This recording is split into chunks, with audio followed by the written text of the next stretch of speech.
Bien, vamos a hablar sobre el poder de la iglesia que ora. Precisamente quiero hablar sobre eso estos días, porque en estos días esto es lo que necesitamos. El poder de la iglesia que ora.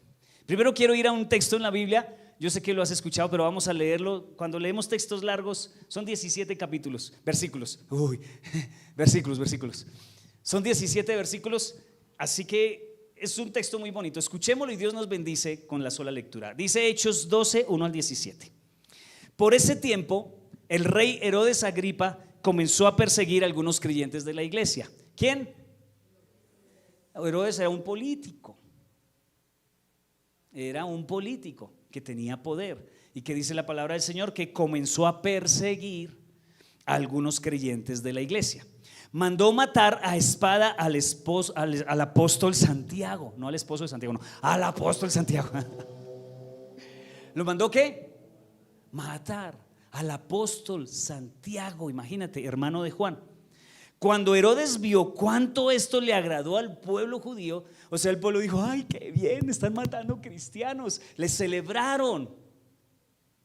Dice que cuando Herodes vio cuánto esto le agradó al pueblo judío, también arrestó a Pedro y dijo: voy a coger esto de moda, voy a perseguir los creyentes y no me va a pasar nada. Esa gente es débil, esa gente no tiene quien las respalde.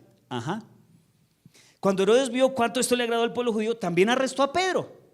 Eso sucedió durante la celebración de la Pascua. Después lo metió en la cárcel y lo puso bajo vigilancia de 4 escuadrones de 4 soldados cada uno. ¿Cuántos soldados? No, ojo con las matemáticas. 16 soldados. Herodes tenía pensado llevar a Pedro a juicio público después de la Pascua, así como hizo con Jesús, ¿no? Como hicieron con Jesús. Pensaban hacer lo mismo. Dijo: esto está de moda, ya matamos a Jesús, ya matamos a Santiago, hagamos lo mismo con Pedro. Se puso de moda matar los apóstoles. Pero mientras Pedro estaba en la cárcel, es que no contaban con Dios. Señor Herodes, usted no contaba con Dios. Usted creyó que podía hacer y deshacer y que usted no tenía nadie que hiciera juicio sobre usted o que lo llamara a cuenta, ¿cierto? Muy bien, dice Pedro. Mientras Pedro estaba en la cárcel, ¿qué hacía la iglesia? La iglesia oraba fervientemente por él. ¿Qué hacía la iglesia? Fervientemente. Mira que dice fervientemente por él. La noche antes de ser sometido a juicio, Pedro dormía, sujetado con 2 cadenas entre 2 soldados. O sea, un soldado a este lado, otro soldado a este lado, y amarrados de cadenas. O sea, ¿para dónde pues? ¿Cierto? Otros hacían guardia junto a la puerta de la prisión. De repente, una luz intensa iluminó la celda y un ángel del Señor, ¿un qué? Un ángel del Señor se puso frente a Pedro. El ángel lo golpeó, pero no fue un puño, una patada, sino un despiértese. ¿Sí? O sea, lo sacudió, hizo algo para que Pedro Oiga, tremenda la confianza de Pedro, estar durmiendo como una foca ahí tranquilo. Yo me admiro en la Biblia a los hombres de Dios que tenían su confianza puesta en él en la cárcel y podían dormir. Y usted con la nevera llena, con buenas cobijas y trasnochado. Algo nos está faltando, ¿sí o no? Algo nos está faltando, porque Pedro estaba en la cárcel y dormídola. Y sí, el otro día tenían juicio. ¿Usted cree que yo sé que el otro día me van a hacer juicio? Me van a crucificar como Jesús. ¿Y yo duermo? Tremendo, acá hay unas señales muy bonitas de lo que Dios estaba haciendo. Entonces, otros hacían guardia. Y un ángel del Señor se puso frente a Pedro. El ángel lo golpeó en el costado para despertarlo y le dijo: rápido, levántate. ¿Qué le dijo? Rápido, levántate. Y las cadenas cayeron de sus muñecas. No dice que el ángel le metió la llave o que trajeron un serrucho. ¿Qué pasó con las cadenas? Cayeron, o sea, ¡fras! Se soltaron las cadenas, eso estaban bien amarradas. Después el ángel le dijo: vístete. ¿Cómo estaban? En ropa interior durmiendo, supongo, ¿no? O sea, qué tranquilidad la de Pedro. Vístete y ponte tus sandalias. Pedro lo hizo y el ángel le ordenó: ahora ponte tu abrigo. Entonces vístase. No era que el abrigo era lo que faltaba, no, vístase. Él estaba en pantaloneta. No sé si habría pantaloneta en ese tiempo. Entonces se puso la ropa y luego se puso el abrigo. O sea, tremendo, pero qué abrigo, si estaba haciendo frío y él estaba con ropa pequeña. Qué loco, ¿no? Detalles que uno al leer le sorprenden. Ahora ponte tu abrigo y sígueme. Así que Pedro salió de la celda y siguió al ángel, pero todo el tiempo pensaba que era una visión. No se daba cuenta de que en verdad eso estaba sucediendo. Sí, dijo, yo estoy como soñando, esto es como una idea que estoy teniendo, el Señor me está mostrando algo. Mentiras, estaba pasando de verdad. Diga conmigo, estaba pasando de verdad. Mire, Dios no es un Dios de ideas, es un Dios de cosas que realmente pasan. Cuando mi esposita hace unas semanas contamos el testimonio, el médico le dijo, eso que usted tiene ahí posiblemente termine en cáncer. Y a las semanas vimos victoria porque el resultado decía que ya no, porque el Señor no es un Dios de ideas, sino de cosas que pasan. Cosas que pasan. Vamos, iglesia. Tremendo. De esta manera, mentiras, él pensaba, no se daba cuenta de que eso en verdad estaba sucediendo. Pasaron el primer puesto de guardia y luego el segundo puesto. O sea, ¿cuántos soldados tuvo que pasar? Escúcheme, había 2 soldados parados ahí y frente a ellos se le cayeron las cadenas. Pasaron por donde estaban los otros 14 soldados, porque ¿cuántos eran? Y los soldados no los vieron. Llegaron a la puerta de hierro. ¿A la puerta de qué? De hierro. Pedro no tenía las llaves de esa puerta. O sea, ¿qué les estoy diciendo? Que todo lo que está pasando aquí es milagroso. No tiene la razón como sustento. Es milagroso porque tú en tu vida necesitas muchas cosas que el hombre no puede hacer. ¿Cuántos dicen amén? Eso se llaman milagros. ¿Cuántos necesitan un milagro del Señor? Pues aquí están sucediendo muchos al mismo tiempo. Dice, llegaron a la puerta de hierro que lleva ¿a dónde? A la ciudad. Y esta puerta se abrió. ¿Cómo se abrió? Por sí sola. En serio, créanme, yo estuve investigando. Y en esa época no había la tecnología de las ventanas de los centros comerciales que usted se acerca y se abre. Esa tecnología no existía. Pero el Señor la inauguró. Porque ese día esa puerta hizo cuando venía Pedro y el ángel. Y se abrió. Cosas están sucediendo sobrenaturales. Entonces cruzaron la puerta y empezaron a caminar por la calle y de pronto el ángel lo dejó. Finalmente Pedro volvió en sí. De veras, es cierto. No, ¿cuántas veces Dios ha hecho un milagro y no empieza a decir, ay no, eso fue el primo que me ayudó, eso fue los remedios que me tomé, eso fue el kefir que el pastor me recomendó, que me puso bien del estómago, eso fue el amigo que tengo allá, la rosca que te... Fue Dios. Pero yo solo espero que tú seas como Pedro, que caigas en cuenta que fue Dios que te está abriendo puertas y que te abrirá más puertas. Finalmente volvió en sí, dijo, es cierto, dijo, el Señor envió, ¿qué hizo el Señor? Envió su ángel y me salvó de Herodes y de los líderes judíos de lo que tenían pensado hacerme. Cuando se dio cuenta de esto, fue a la casa de María, la madre de Juan Marcos. Juan Marcos es el que escribió el Evangelio de Marcos, donde muchos, ¿cuántos? Muchos se habían reunido ¿para qué? Para orar. ¿A qué se habían reunido?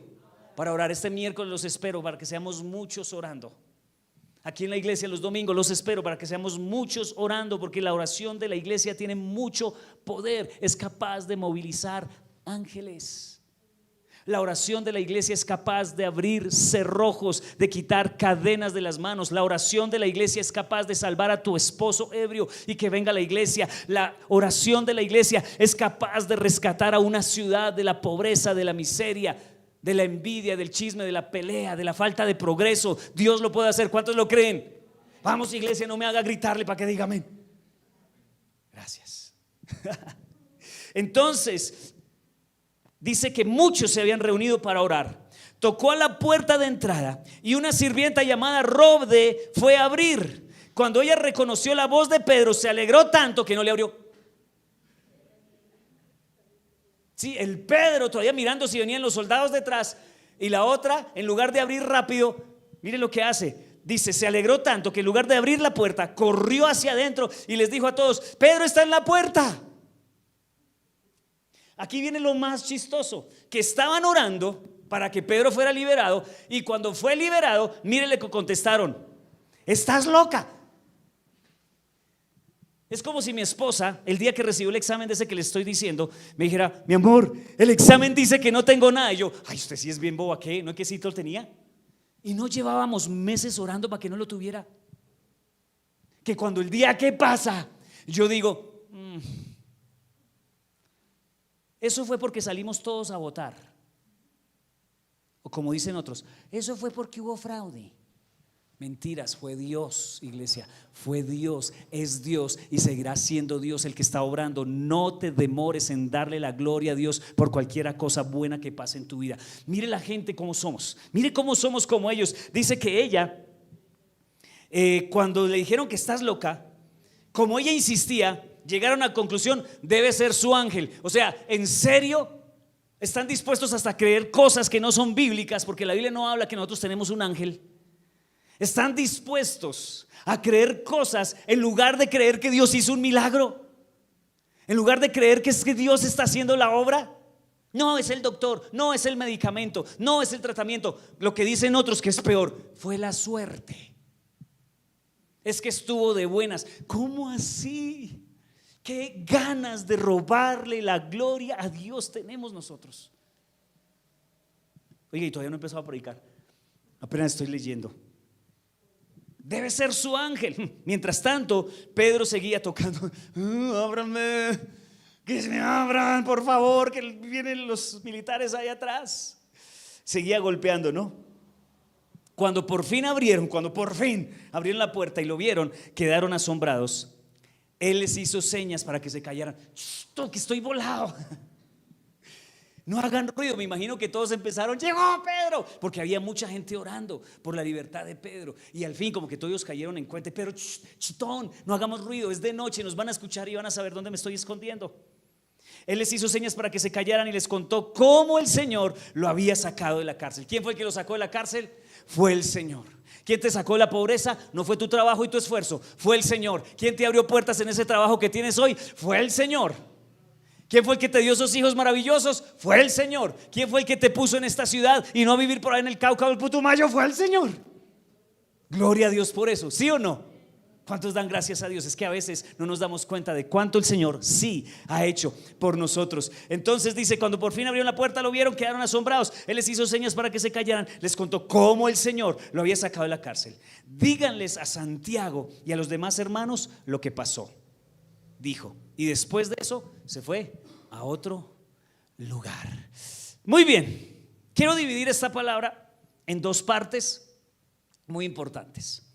La primera parte, me gustaría hablar de algo que vemos en la Biblia, muchas veces repetido, que a veces no lo tratamos, lo he tratado, pero hoy tampoco voy a tratarlo a profundidad. Hay mucho que decir, hay una materia completa en el seminario sobre esto, que es sobre el tema de los ángeles. Entonces la primera parte de esta prédica quiero hablar como sobre el tema de los ángeles, y la segunda parte quiero hablar sobre la oración o el poder de la oración de la iglesia y cómo estas dos se combinan. Entonces, esto fue un milagro del Señor, y este milagro Dios usó un ángel para hacer este milagro.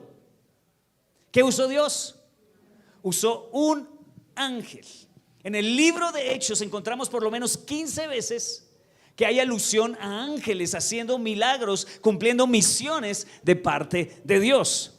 En la Biblia hay más de 300 veces que se habla acerca de ángeles. Entonces el tema de ángeles es una realidad. Los ángeles son seres reales, existen los ángeles. Entonces es algo que es importante porque la Biblia lo nombra seguido. Y no es algo del Antiguo Testamento solamente, o de por allá, o de historias míticas. El Nuevo Testamento, acabamos de leer una historia donde un ángel tiene una participación en una misión para hacer la voluntad de Dios. Entonces hay mucho que podemos hablar acerca de los ángeles, pero quiero darte solo algunas cosas que me parecen que son importantes que tú las tengas claras, porque como creyentes debemos saber acerca de estos personajes o seres creados por Dios, para qué están y cuál es el propósito. Lo primero es ¿qué es un ángel? Los ángeles son mensajeros. Diga conmigo, mensajeros. Una de sus labores principales es llevar mensajes de parte de Dios. El Señor utiliza, quiere muchas veces hacer algo, decir algo, llama a un ángel y le da una misión de entregar un mensaje. La palabra en griego es ángelos, que significa mensajero. Entonces la Biblia no especifica cuántos de esos mensajeros hay o cuántos existen, pero en Apocalipsis vemos a Juan, que Juan dice que él vio en una visión miles de millones de ángeles. Posiblemente haya más ángeles que personas a lo largo de la historia. Hay hartos. Por eso es que decimos que Dios y yo somos mayoría. Porque aunque vea que estoy rodeado ¿por quién? Por Dios y sus ángeles.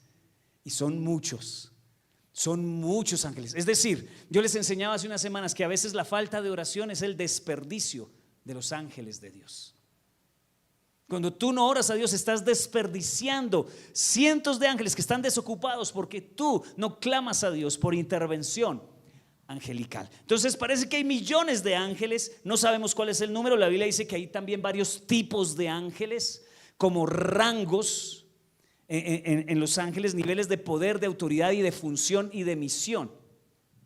¿Cierto? La Biblia habla de querubines, de serafines y arcángeles. Es más, bueno, ahorita hablamos, pero Satanás era ¿de qué rango? Era un querubín. La Biblia determina que Satanás era un ángel que era un querubín, o sea, tenía uno de los rangos más altos dentro de los ángeles. Vemos a ángeles haciendo misiones diferentes, como lo que vimos en el texto. Vemos a ángeles que tienen misiones de protección, son defensores, ángeles que traen misiones de mensajes, ángeles que hacen parte del ejército de Dios, que pelean y batallan contra otros seres similares a ellos en rango. Ahorita vamos a hablar sobre eso. Entonces lo primero era eso, que los ángeles son mensajeros. Otra cosa acerca de los ángeles, y es que los ángeles son poderosos y temibles. O sea, nosotros nos han pintado los ángeles como un bebecito sin pañal con una flechita. ¿Sí lo han visto? Las caricaturas de un angelito, usted hace una tarjeta para un bebé o algo, entonces busca de bebé y que encuentra un angelito así, con una arpa chiquitico y en pelotín. No sé de dónde salió ese concepto de ángeles, pero no es el concepto bíblico de ángeles. Cuando leemos la Biblia nos damos cuenta que los ángeles son ¿qué? Temibles y poderosos. Mira una descripción en Isaías 6. Isaías 6, 2, 4 dice: lo asistían poderosos serafines. Cada uno tenía 6 alas. ¿Cuántas alas? 6 alas. Con 2 alas se cubrían el rostro, con 2 se cubrían los pies y con 2 volaban. Se decían unos a otros: santo, santo, santo es el Señor de los ejércitos celestiales. Toda la tierra está llena de su gloria. Sus voces sacudían el templo hasta los cimientos. ¿Las voces de quiénes? De los ángeles. Y todo el edificio estaba lleno de humo. Otra descripción la encontramos en Ezequiel 10, 9 al 14. Dice: me fijé y al lado de los querubines, ¿sí ves? Serafines, querubines, las ruedas al lado de los querubines vi 4 ruedas, una junto a cada uno de ellos. Las ruedas tenían un aspecto brillante como el crisólito. Las 4 ruedas se asemejaban y parecían como si una rueda estuviera encajada en la otra, y al avanzar podían hacerlo en las 4 direcciones sin necesidad de volverse. Yo no sé qué estaba viendo ese, pero no era un bebé en pañales con una flechita y un arquito. Mire lo que dice: al avanzar podían hacerlo con las 4 direcciones sin necesidad de volverse. Avanzaban en la dirección a que apuntaba la cabeza del querubín y no tenían que volverse. Todo el cuerpo, la espalda, las manos y las alas de los querubines, al igual que las 4 ruedas, estaban llenas de ojos. Alcancé a oír que las ruedas se les llamaba círculos. Cada uno de los querubines tenía 4 caras: la primera cara de querubín, la segunda de hombre, la tercera de león y la cuarta de águila. O sea, es algo que las palabras de Ezequiel le quedan como cortas, y él trata de encontrar las palabras para describir ese encuentro que tuvo con un ángel, que era una cosa impresionante, poderosa y temible. ¿cierto? Entonces los ángeles no son cualquier cosa, a tal punto que cada vez cuando tú lees la Biblia que se aparecía un ángel a la persona, la primera frase que le decía el ángel a la persona, ¿cuál era? No temas. ¿Por qué? Porque impactaba. El ángel impactaba cuando llegaba. ¿Y qué decía? No temas, soy de los buenos. La gente se doblegaba de rodillas frente a un ángel. Y si era un ángel, el ángel lo primero que le decía: no te postres ante mí, que yo no soy Dios, yo solo soy un ángel. Pero influyen cierta cantidad de temor. Así que los ángeles no son un juego. Y luego les decían: levántate, porque las personas caían al suelo de temor. Así que los ángeles no son unos cositos ahí inofensivos. Ahí tienen mucho poder espiritual. Muy bien, ahora otra cosa que nosotros vemos en la Biblia de los ángeles: los ángeles no son como nosotros, son diferentes a los seres humanos. Acá hay mucha claridad que hacer, porque hay muchas personas que dicen que nosotros nos convertiremos en ángeles. No, porque somos dos especies diferentes. Ningún humano será un ángel. Sí, yo sé, no quiero herir susceptibilidades, pero a veces cuando fallece un niño dice: ahora se convirtió en un ángel en el cielo. No es así, no es un ángel, no es un ángel. Y no está mal.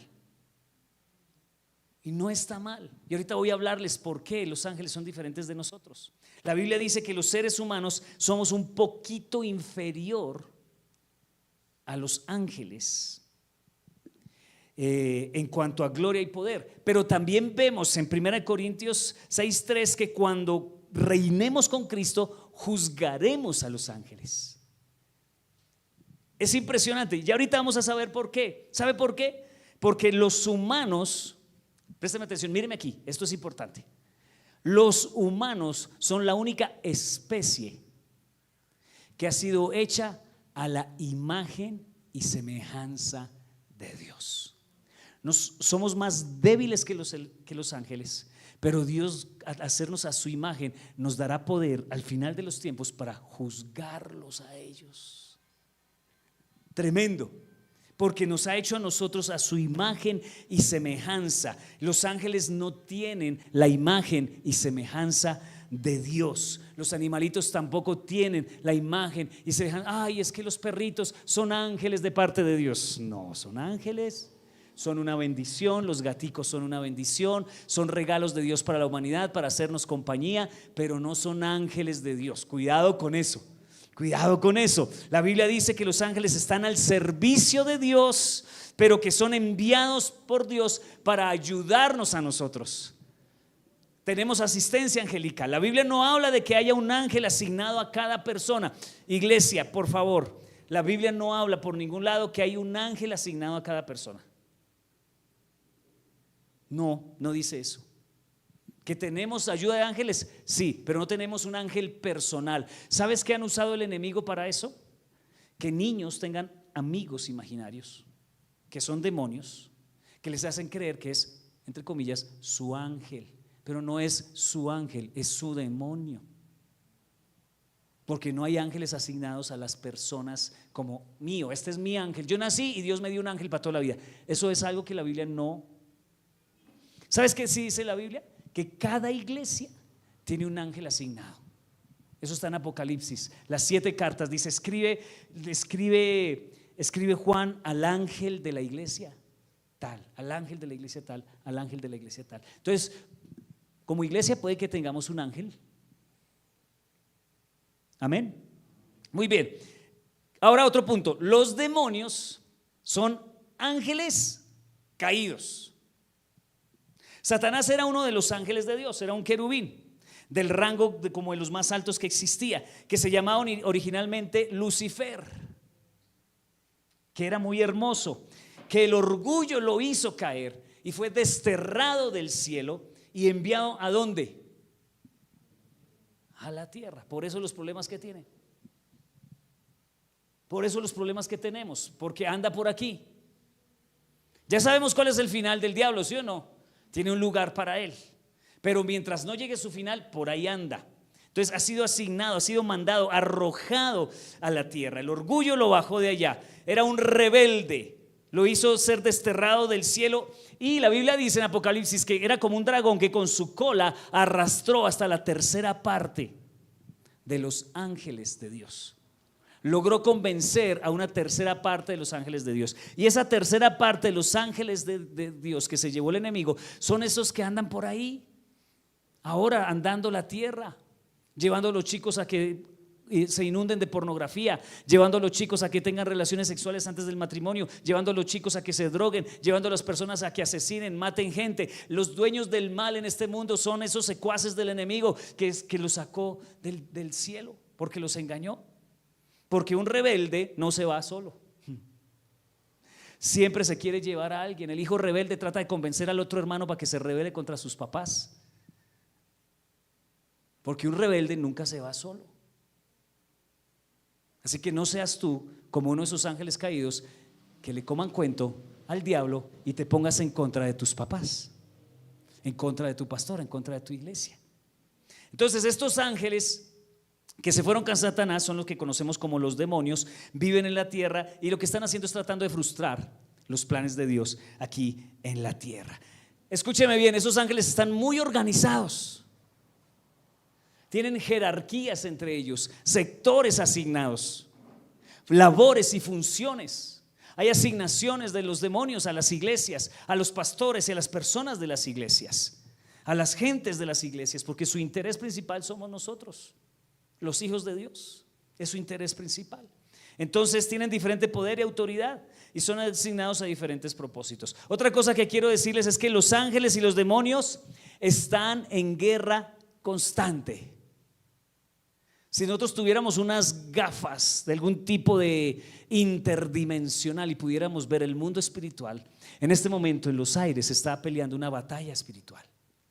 Hay ángeles y demonios, ángeles de Dios, defendiéndonos, cuidándonos, protegiéndonos, peleando contra el enemigo. Por el enemigo ya te hubiera matado a ti hace rato. ¿Tú crees que ese día que te salvaste de ese accidente fue suerte? Fue un ángel de Dios enviado para cuidarte. Tú has orado por tus hijos y no les ha pasado nada. Dios ha escuchado su oración y que ha enviado ángeles mensajeros a que protejan tus hijos, aunque estén alejados de Dios. Hijos, agradezcan las oraciones de sus papás, porque esas oraciones los han mantenido cubiertos de que quién sabe qué el enemigo les haga. Padres, no dejen de orar por sus hijos. Entonces hay una guerra constante. En el libro de Daniel hay una historia de cómo Daniel tuvo una circunstancia que resolver y no sabía qué hacer, y entonces empezó los 21 días de ayuno, como nosotros hemos empezado estos días de oración, 21 días. Dice la palabra del Señor que el día 21 llegó un ángel del Señor y le dijo: Daniel, imagínate que desde el primer día que empezaste a orar, Dios mandó la respuesta, pero yo venía en camino y el príncipe de Persia, que era un ángel territorial, no me dejaba cruzar. Me tocó dejar allá a otro ángel peleando con él para yo venir y traer el mensaje. Porque hay oposición en el mundo espiritual a través de ángeles caídos o de demonios para que las respuestas de Dios lleguen a tu vida. Por eso es tan importante el ayuno y la oración. Tú no tienes ni idea lo que está pasando en este momento en Colombia. Estamos clamando por la libertad, pero en el cielo hay una batalla espiritual por nuestra nación.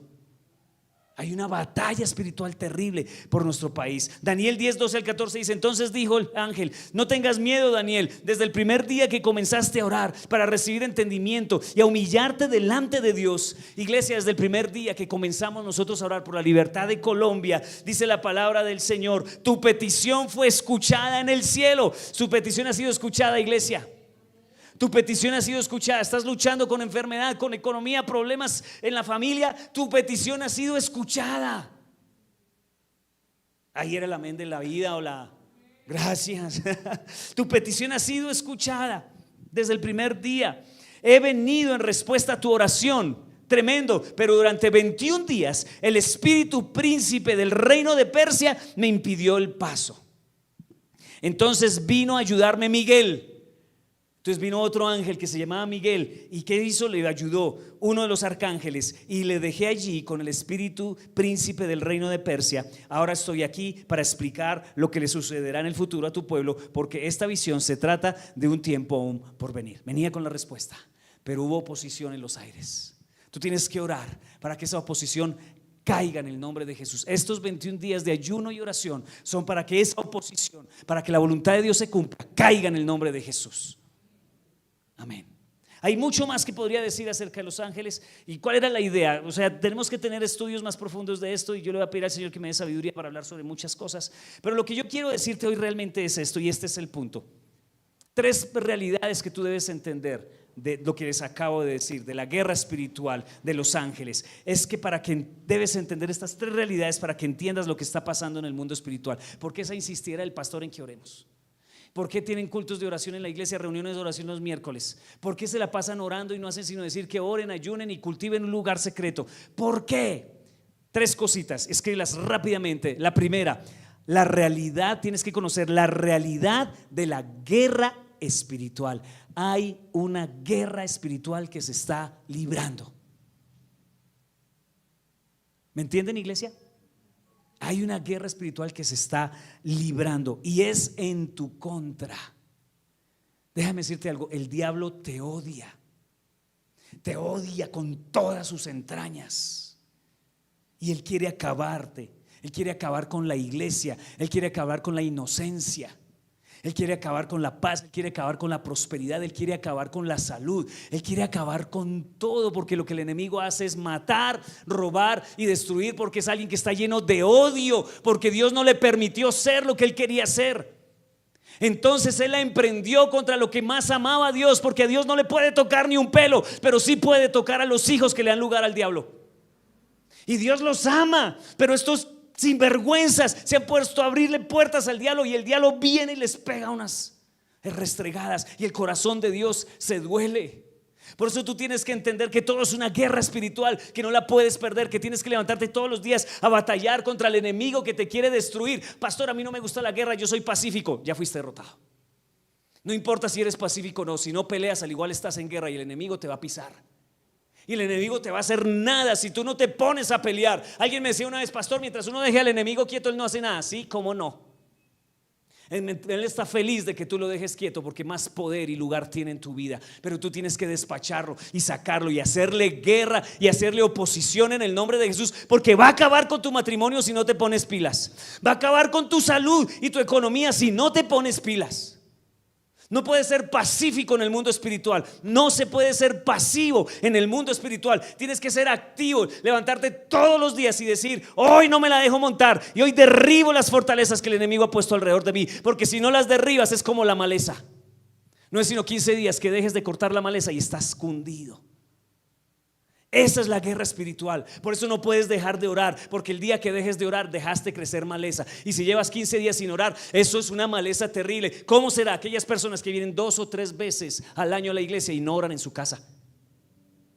El enemigo los tiene de hijos. Entonces hay una verdad, que es que hay una guerra espiritual. No importa si crees o no, no importa si crees que existe Satanás y los demonios. Satanás feliz de que usted crea que él no existe.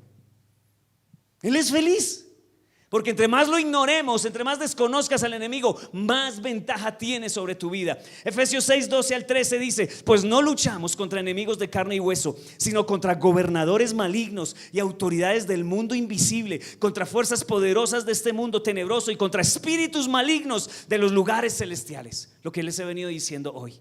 Por lo tanto, pónganse todas las piezas de la armadura de Dios para poder resistir al enemigo en el tiempo del mal. Así, después de la batalla, todavía seguirán de pie y firmes. Los cristianos que no entran en batalla no vinieron hoy a la iglesia. Los cristianos que no entran en batalla, la pornografía los tiene esclavizados. Los cristianos que no entran en batalla, su esposo se les va a ir de la casa. Los cristianos que no entran en batalla, esa enfermedad los va a esclavizar a medicamentos todo el tiempo, porque esa es la obra del enemigo. Como creyentes debemos estar conscientes de que hay una guerra espiritual y tenemos que estar preparados para pelear, porque si no, no podemos mantenernos en pie. Lo que está pasando en tu casa no es otra cosa que una guerra espiritual que no has librado y que no has batallado en el nombre de Jesús. Tu esposo debería estar aquí en la iglesia.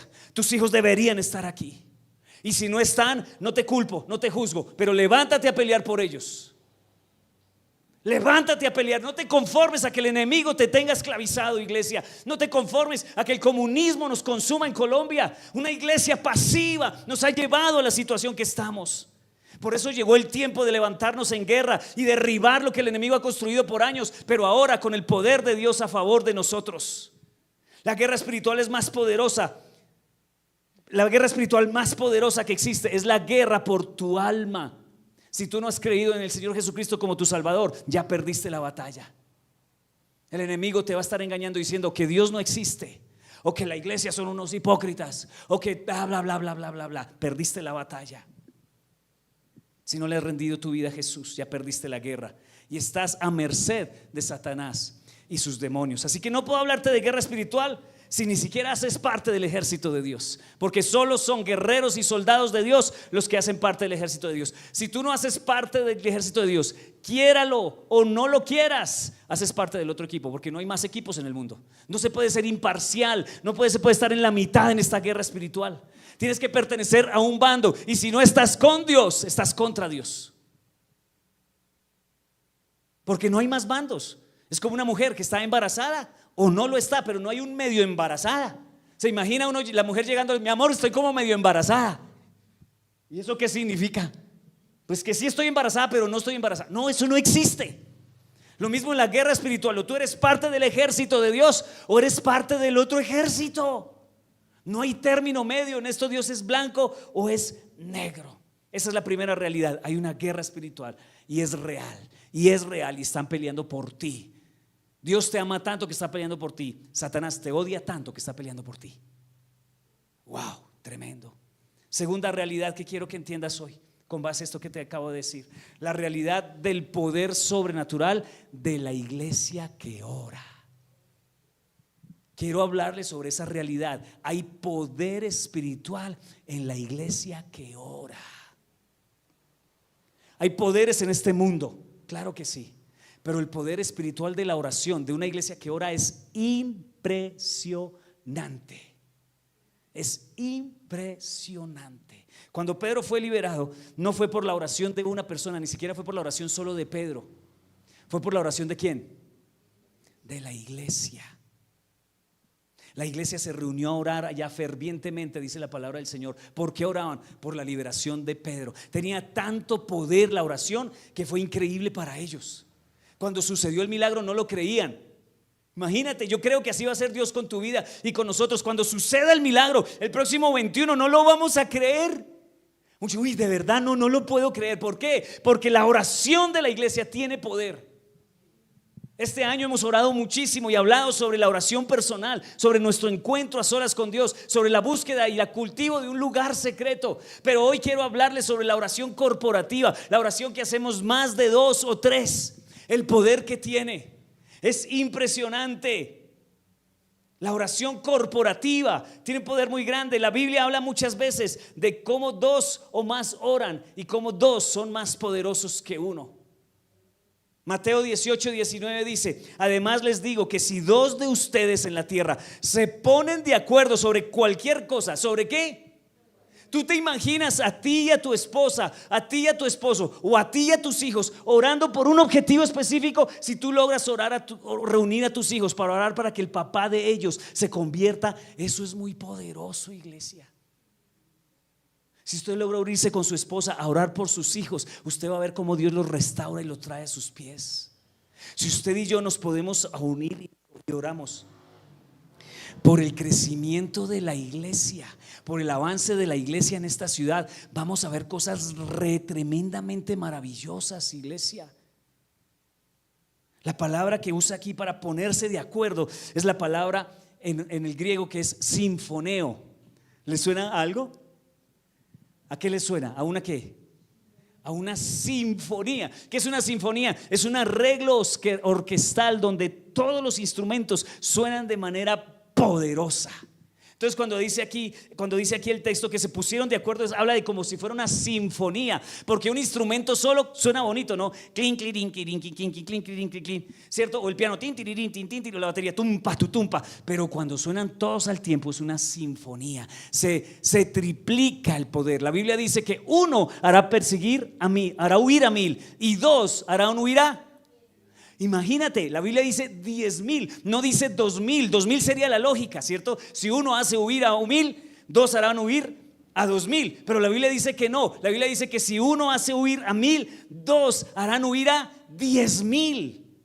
Si usted no me deja solo, iglesia, en la oración porque esta iglesia crezca, en la oración por tu familia, si usted no me deja solo a mí y a las personas que vienen a la oración el miércoles y se une a clamar por la liberación de nuestra ciudad, si usted no me deja solo y empezamos a orar juntos porque hay un derramamiento espiritual sobre nuestra nación, veremos cosas extraordinarias. Veremos a nuestros hijos siendo los primeros que lleguen a la iglesia, adorando al Señor, sirviendo al Señor, casándose con hombres y mujeres de Dios, teniendo trabajos donde bendigan a Dios, saliendo nuevos predicadores, saliendo nuevos evangelistas, saliendo profetas de en medio de nosotros. Si tú y yo nos unimos, no me va a alcanzar la voz hoy, iglesia, para decirles lo que trae la unidad, pero tienes que ponerte conmigo en sintonía para clamar al Señor y levantarnos juntos a hacer lo que solo uno no puede hacer, pero dos pueden mucho. La tercera realidad es que tenemos que entender la realidad de la supremacía de Cristo. Entonces, primero hay una realidad que es que hay una guerra espiritual, ¿cierto? Hay una guerra espiritual y espero haberte hecho consciente de eso hoy. La segunda realidad es que la iglesia, cuando ora, tiene victoria en esa guerra espiritual. Y la tercera cosa es la supremacía de Cristo, es decir que la iglesia, cuando ora unida, es Cristo mismo actuando. No es nuestro poder, por supuesto.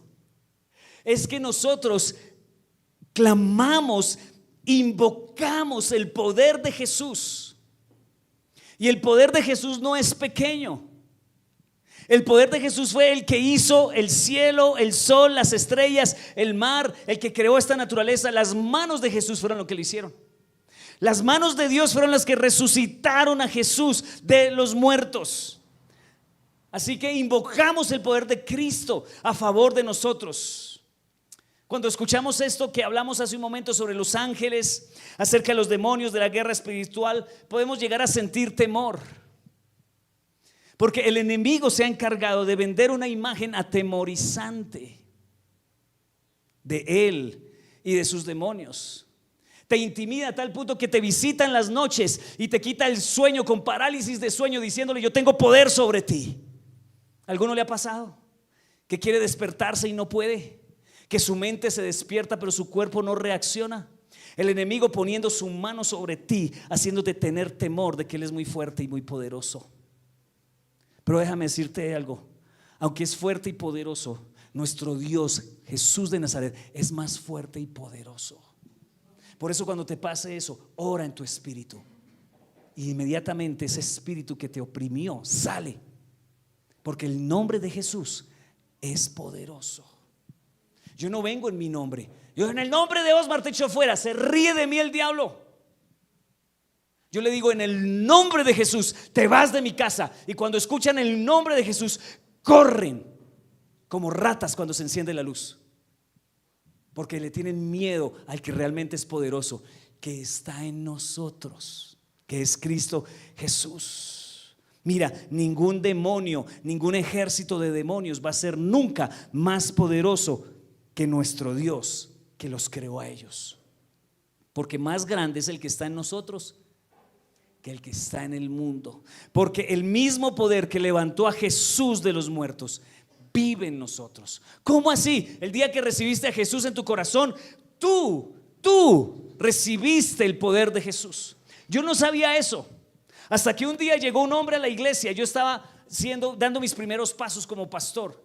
Me nombraron, entonces yo era el pastor nuevo, el aprendiz. Y el pastor me llamó: Osmar, hazme un favor, recíbeme un hombre que viene para una consejería, pero no alcanzo a llegar. Abre la puerta y recíbelo. Y yo, claro, con mucho gusto, pero él no me dio más información. Cuando abrí la puerta a ese hombre venía con una cara transformada y me produjo mucho temor. De un momento a otro le pregunté: ¿cómo te llamas? Venía con otra persona y llegó y me dijo con una voz gutural: Junior. Se me erizó la piel y yo miré al que estaba al lado Y yo le dije, ¿cierto que no se llama Junior? Él dijo, no. Y metió la mano al bolsillo para sacar una navaja de este tamaño y hacía frente a mí así, y no la podía sacar porque había ángeles de Dios que se lo impidieron, porque yo fuera muy poderoso. No, porque Cristo vivía en mí. Y llegué y le dije así, con esa valentía que me caracteriza, le dije, fuera en el nombre de Jesús. Y cayó como desde donde estoy aquí hasta donde está ahorita, así voló por los aires. ¡Pah! ¡Pah! Cayó en el suelo. Qué poder, ¿sí o no? Nada. Si hay alguien cobarde en esta vida, soy yo. Pregúntele a mis papás. Las gallinas en el campo me perseguían. Le tenía miedo a las vacas. No podía ir a visitar a mis amigos porque los perros que tenían ellos me ladraban y yo salía corriendo. Tuve que ir hasta los 18 años acompañado de mi mamá al odontólogo. Así que no se trata de mí, se trataba de que había alguien en mí que era más poderoso. Después llegaron otros pastores y nos ayudaron y averiguamos que tenía 8 demonios. Había muerto un bebé y él culpó a Dios e hizo un pacto satánico y se hizo un tatuaje aquí en la espalda de una muerte con una ganzúa. Ojo con los tatuajes. Todo es espiritual, iglesia, todo es espiritual. Y había hecho un pacto con el enemigo. Y se le entraron a ese muchacho 8 demonios. Y ese día oramos con otros pastores. Bueno, ya es otra historia. La historia es que el poder que había en mí era más poderoso que esos 8. En serio, yo dije, fuera en el nombre de Jesús. Y yo me sentía como Goku, como que salía poder de mis manos. No, no era poder de mis manos, es el poder de Dios en nosotros. Por eso cuando tú le dices a ese demonio de pornografía que está atacando a tu hijo, tú vas a su casa, unges su almohada con aceite. Digo, en el nombre de Jesús, yo llevo cautivo todo pensamiento a la obediencia a Cristo, y todo espíritu de lujuria yo lo ato y lo echo fuera en el nombre de Jesús. Y ayudas a tus hijos a ser libres. Todo este demonierío que ha traído sobre nuestros hijos pensamientos de comunismo y socialismo, tienes que encerrarte en tu casa. Cómprate un aceite de oliva en D1 o en Ara. Te untas las manitos, coges la almohada de tus hijos y las tocas con aceite. Dice, en el nombre de Jesús de Nazaret, yo reprendo al diablo que ha venido a visitar la mente de mi hijo. Vas y tocas las puertas de tu casa con aceite y les dices a todos esos demonios que han venido a traer división y divorcio, se van de mi casa en el nombre de Jesús de Nazaret. No me los aguanto más. Todo espíritu de ebriedad, todo espíritu de alcoholismo generacional que viene de los abuelos, de los padres, yo lo rompo en el nombre de Jesús. Déjame decirte una cosa, esposa. Usted no tiene autoridad sobre su esposo porque Dios le da autoridad al esposo sobre su familia y sobre usted. Pero usted, como hija de Dios, sí tiene autoridad espiritual sobre los demonios que están sobre su esposo. Y usted tiene que ir a hacerle guerra a esos demonios. Usted tiene que ir a hacerle guerra a esos demonios en el nombre de Jesús, porque hay una batalla espiritual que usted tiene que pelear por su familia. Tiene que pelear por esta nación. Satanás no va a soltar fácil esta nación. Déjame decirte, va a pelear hasta el final. Pero mayor es el que está en nosotros que el que está en el mundo, iglesia.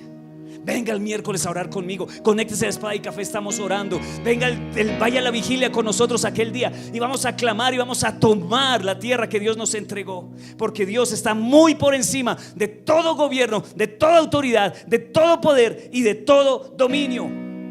Dios ya desarmó a estos bichos en la cruz del Calvario. Él los humilló públicamente. Dios pelea de nuestro lado y nos ha entregado la victoria. Padres, yo sé que llega un momento en que sus hijos ya no les hacen caso y empiezan a tomar sus propias decisiones. Y yo ya no puedo decirle a mi hijo o a mi hija, haga lo que yo quiero. Llega un momento en que eso sucede. Pero espiritualmente yo tengo que pelear por ellos. Yo tengo que ayunar, orar y hacer guerra espiritual por sus mentes y sus corazones. Así que yo te pido que tú no seas pasivo, iglesia. No podemos ser pasivos en este tiempo.